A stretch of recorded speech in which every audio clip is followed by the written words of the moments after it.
যে extra sensory perception অর্থাৎ আমাদের যে পঞ্চ ইন্দ্রিয়, এই পঞ্চ ইন্দ্রিয়ের বাইরে গিয়ে, তার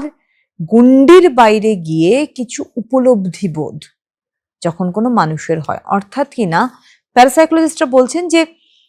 কোনো স্পিরিট বা এমন কোনো ক্ষমতা, এমন কোনো সুপার ন্যাচারাল পাওয়ার যা আমার আশপাশ দিয়ে রয়েছে বা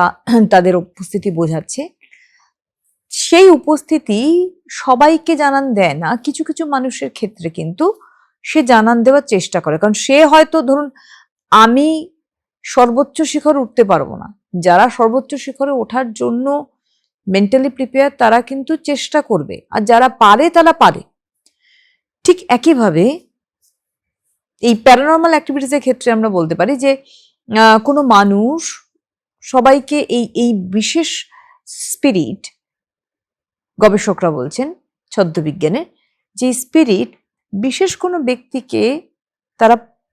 চুজ করে, তার কারণ তারা মনে করেন যে এই একমাত্র যে আমার উপস্থিতিটা উপলব্ধি করতে পারবে বা আমি তার সঙ্গে রিলেট করতে পারবো, এটা তাদের বক্তব্য, এমনটা বলা হয়ে থাকে।